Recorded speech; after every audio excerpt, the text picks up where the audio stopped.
রবিবার মানেই chicken, chicken কষা, চিকেন কারি এ তো হামেশাই হয়ে থাকে।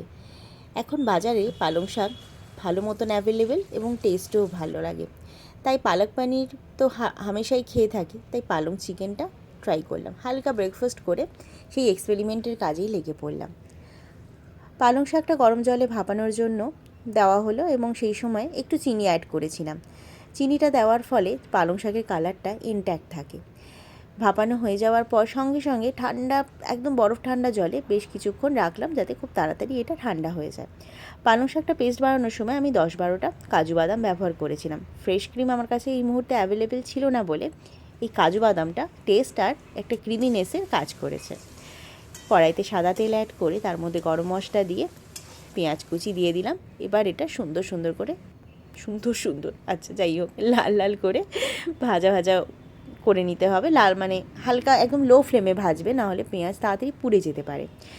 আর এদিকে একটা মশলার পেস্ট বানিয়ে নিলাম। টক দইয়ের মধ্যে বেসিক মশলা, হলুদ গুঁড়ো, জিরে গুঁড়ো, ধনে গুঁড়ো আর চিকেন কারি মশলা আর 2 রকম লঙ্কার গুঁড়ো আর একটু লবণ, এটাকে পেস্টটা বানিয়ে রাখলাম। লবণটা তোমরা দিতেও পারো, নাও দিতে পারো।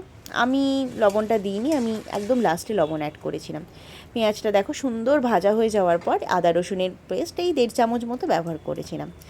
আর চিকেনটাকে জল ঝরানোর জন্য রেখেছিলাম ভালো করে ধুয়ে। তো এবার চিকেনটা অ্যাড করলাম। চিকেনের কালারটা চেঞ্জ হওয়া অবধি একটু নাড়িয়ে নেব। তারপর এই টক দইয়ের যে মশলার পেস্টটা বানিয়ে রেখেছিলাম সেই পেস্টটা অ্যাড করে দেবো।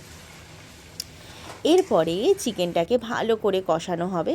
একটু ঢাকা দিয়ে দিয়ে লো ফ্লেমে আমি চিকেনটাকে কষিয়ে নিই। তারপর লাস্টে চিকেনটা ভালো করে কষে গেলে আমি লবণ অ্যাড করব। আচ্ছা, চিকেনটা কষাতে কষাতে ভাবলাম সাইডে একটা রায়তা বানিয়ে নেওয়া যাক।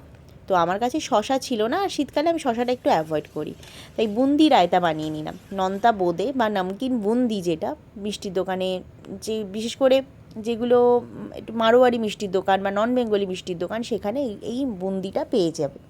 এই বুন্দি দিয়ে তারপর টক দইতে একটু গোলমরিচ গুঁড়ো, একটু লঙ্কার গুঁড়ো, একটু সল্ট আর সুগার ইউজ করে আর একটু জল ব্যবহার করে ভালো করে রায়তাটা বানিয়ে রাখলাম। এই রায়তাটা কিছুক্ষণ বানিয়ে রাখলে টেস্টটা কিন্তু আরও ভালো লাগে।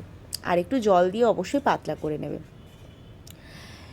এদিকে চিকেনটা কষে গেছে, এরপর দেওয়ার পালা পালং শাকের পেস্টটা। আর আমি তো বললামই লাস্টে লবণটা ব্যবহার করি, না হলে না চিকেনটা ভালো করে সেদ্ধ হয় না, একটু ছিবড়ে হয়ে যায়, সেই জন্য লবণটা আমি লাস্টে ব্যবহার করি। আর পালং শাকটা দিয়ে ভালো করে একটুখানি কষিয়ে নেব। পালং শাকের সাথে চিকেনটাকে ভালো করে কষিয়ে নেওয়ার পর একটু জল ব্যবহার করব, গরম জল অবশ্যই, চিকেনটা সেদ্ধ হওয়ার জন্য। এরপর লাস্টে একদম হচ্ছে কাসুরি মেথি আর বাটার। এই আমাদের রবিবারের থালি, ফ্রাইড রাইস, পালক চিকেন আর রায়তা। কেমন লাগলো অবশ্যই জানিও। টাটা।